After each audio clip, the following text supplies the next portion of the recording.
This story goes back many years when people lived simple lives. In a small village lived a young man named Abid.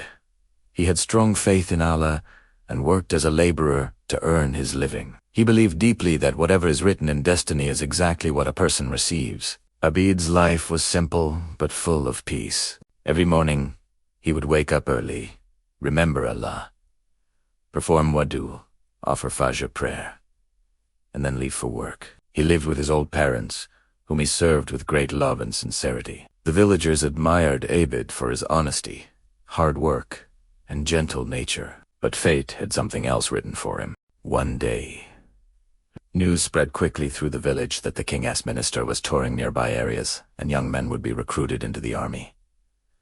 Fear and worry filled the village. Abid's elderly parents became extremely distressed, because their only support was their son. His mother's eyes were full of tears, and his father's tongue was silently praying. But Abid smiled and said, "Abba, whatever Allah wills will happen. He is our protector."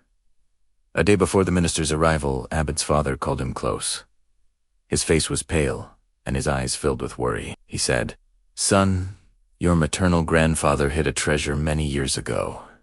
No one knows about it except me." Abid was shocked. His father continued in a low voice, "That treasure lies beyond the distant mountains. But reaching there is not easy. The path is dangerous." Abid respectfully asked, "Abba, why did you never try to get that treasure?" His father sighed deeply and replied, "I tried once, but storms in the mountains and dangerous animals stopped me. That day I realized maybe this treasure is not written in my destiny. Maybe it is written for you." That night, Abid made a firm decision. He would leave the village before the minister arrived and go in search of the treasure. He believed that perhaps this opportunity was a sign from Allah. He kissed his parents' feet and took their prayers. His father placed a few coins and some bread in his hands and said softly, "May Allah protect you, my son."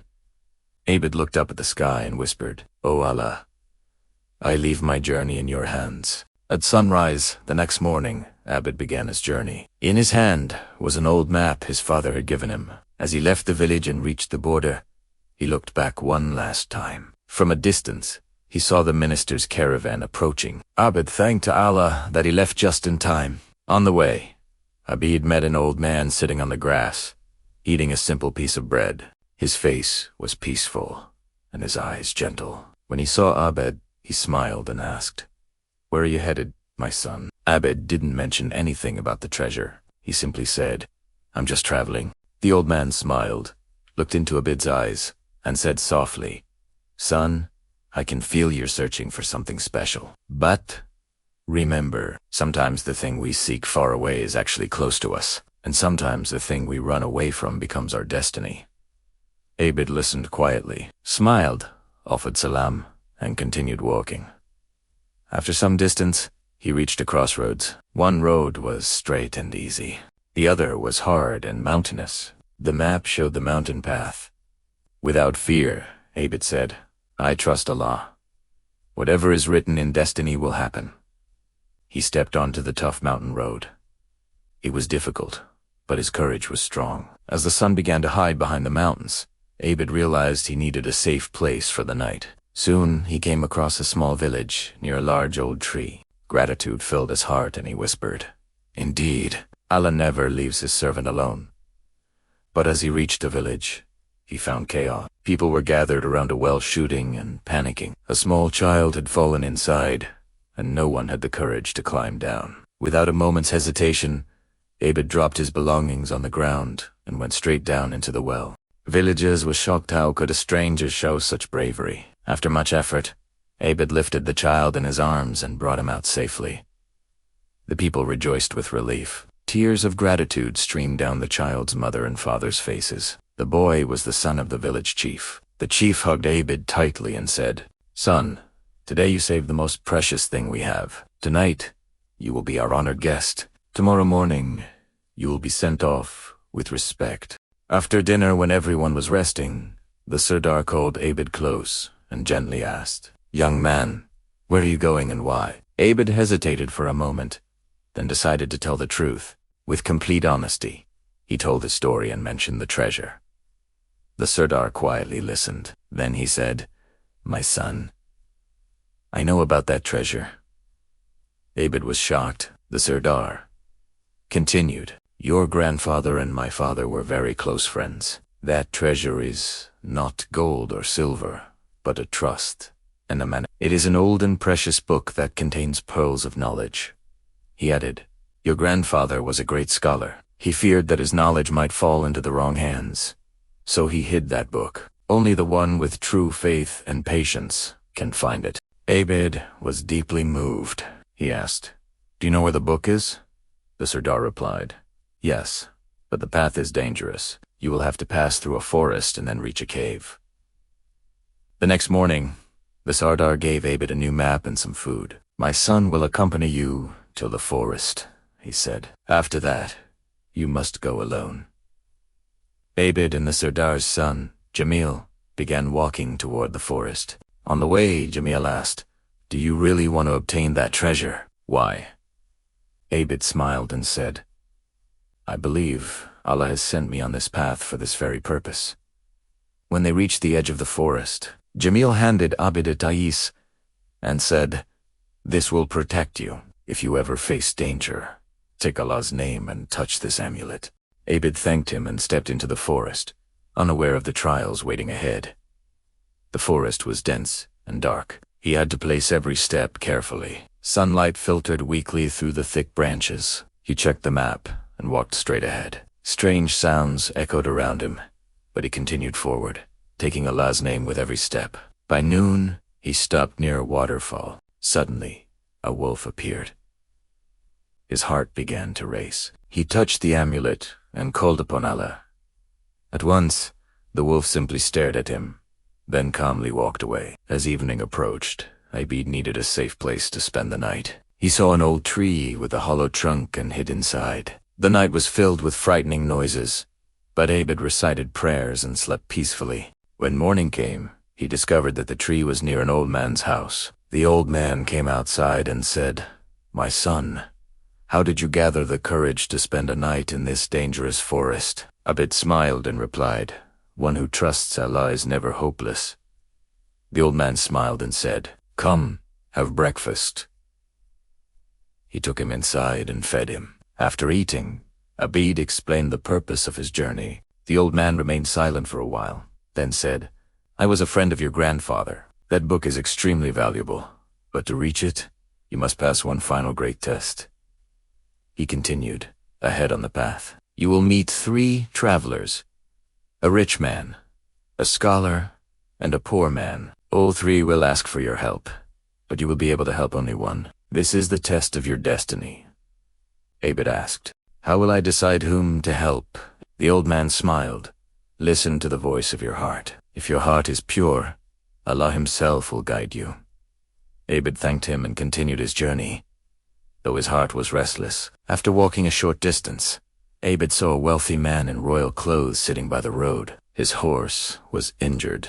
The rich man said, "I need to reach the city. Primera, ave gold. I will reward you if you help me." Abid had barely taken a few steps when he heard a second voice.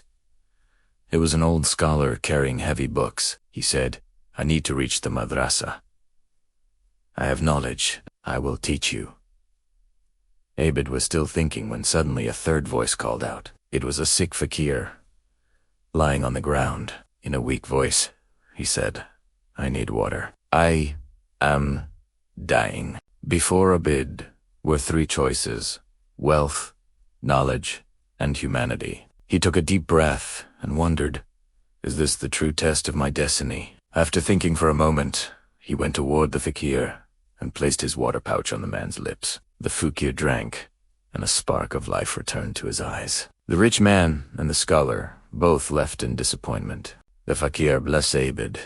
After drinking water, he said, "Your kindness will never be wasted. You gave up wealth and knowledge to save a life." Abid humbly replied, "I only did what would please Allah." The fakir smiled. "You are on the right path, my son." He gave Abid a small stone and said, "Keep this with you. When you reach the cave, place it on the ground. It will show you the way." Abid thanked him and kept the stone safely. As he walked, a strange peace filled his heart, as if Allah himself was guiding his every step. As soon as he left the forest, Abid saw a hilly region in the distance. According to the map, he had to cross that mountain to reach the cave. The path was steep and slippery. By evening, it began to rain, and cold winds started blowing.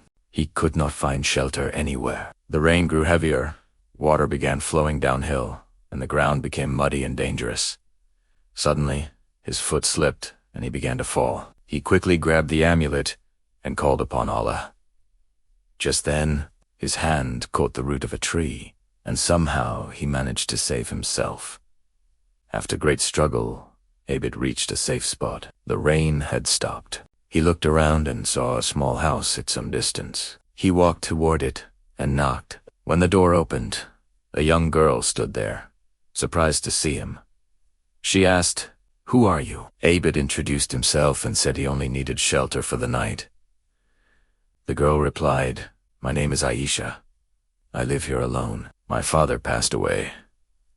Abid was shocked. "How do you live alone in such a deserted place?" She said, "My father was a scholar. He taught me the Quran and knowledge. He told me that someday someone would come searching for a special book." Abid's eyes widened. In a soft voice, Aisha asked, "Are you that person?" Abid asked, "What was your father's name?" Aisha replied, "His name was Abdul Karim." Hearing this name, Abid's eyes filled with tears. It was the same name written on the map. He realized this was not coincidence, but destiny. Aisha gave him food and said, "Tomorrow morning, I will take you to the cave. My father showed me the path, but he always said only the one with honesty and purity of intention can enter the cave." Abid felt in his heart that he was very close to his destination. The next morning, Aisha led Abid toward the mountains. The path was rough, but she knew it well. As they walked, Aisha said, "My father always said a person's destiny is connected to his deeds. Your good deeds have brought you here." Abid asked, "Do you know what is inside the book?" Aisha replied, "No. My father said the book would open only for the right person. He himself could not open it. It was not written in his destiny." By noon, they reached a huge boulder. Aisha said, "The cave is behind this rock. But be careful, the path is dangerous." They moved the rock aside, and the entrance of the cave appeared dark and frightening. Abid reached into his pocket and took out the stone given by the fakir. "It old Ajesa fakir gave me this." Aisha looked at the stone and gasped, "This is my father's symbol." "How did you get it?" Abid explained the entire incident. Tears welled up in Aisha's eyes. "That fakir was my father. He was testing you. In the past too, he could take the form of different people. By Allah's will, he is still guiding us." Abid was shocked. Aisha continued, "Before his death, my father said his spirit would remain on the path until the rightful person for the book passed by." Abid stepped inside the cave.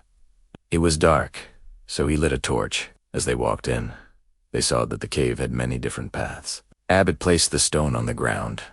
The stone began to glow and lit up one specific path. They started walking on that illuminated path. Suddenly, the ground shook, and a large rock began to fall. Abid quickly pushed Aisha aside and saved her, but he himself was injured. Aisha panicked, but Abid said, "Don't worry. I am sure we will reach our destination." Finally, they reached a room inside the cave. In the center, on a stone table, an ancient book was placed. The room was filled with burning incense. Abid was shocked. "Who lit these?"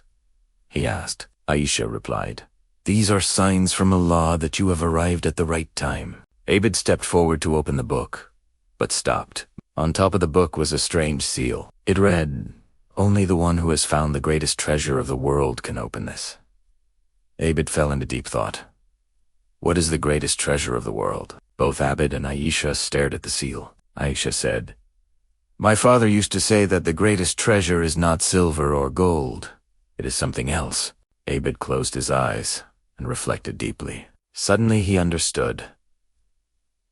The greatest treasure in this world is faith, Iman. He touched the seal and recited, Bismillahirrahmanirrahim. To their amazement, the seal opened. Aisha's eyes filled with tears of joy. My father always said that true faith is the real treasure.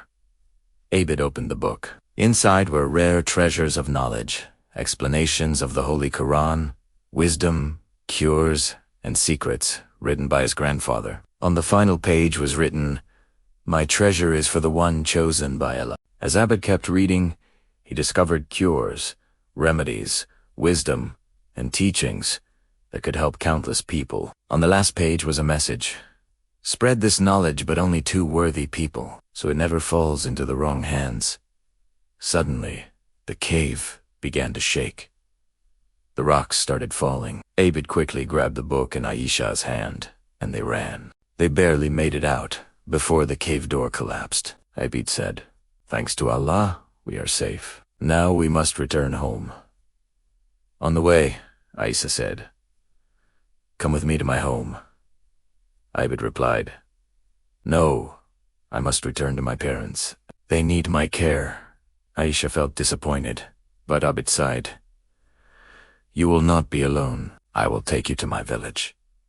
It took them a week to reach Abid's village. When they arrived, Abid was shocked. The entire village had changed. There was now a military camp there. An old man said, The king's minister came and took all the young men for the army. Those who escaped ran away. Your parents were taken to the city. Abid became worried. Aisha said, Don't worry, we will find them. They walked toward the city, helping people along the way using the knowledge in the book. When they reached the city, they found that a deadly disease had spread everywhere. Abid took out healing formulas from the book and began treating the sick. His fame spread quickly. The news reached the king. Abid was called to the palace and healed the king's sick son. The king, overjoyed, said, Ask for whatever you want. Abid asked, only to find his parents. When they were brought, his parents said they too had been searching for Abid. Abid realized destiny brings everything together at the right time. Soon after, he married Aisha and began spreading knowledge carefully, only to those who deserved it. He understood that the true treasure was not gold or silver, but faith, iman, knowledge, ilim, and good deeds. The story of Abid teaches us that the real treasures of this world are not material possessions, but faith, wisdom, and righteous actions.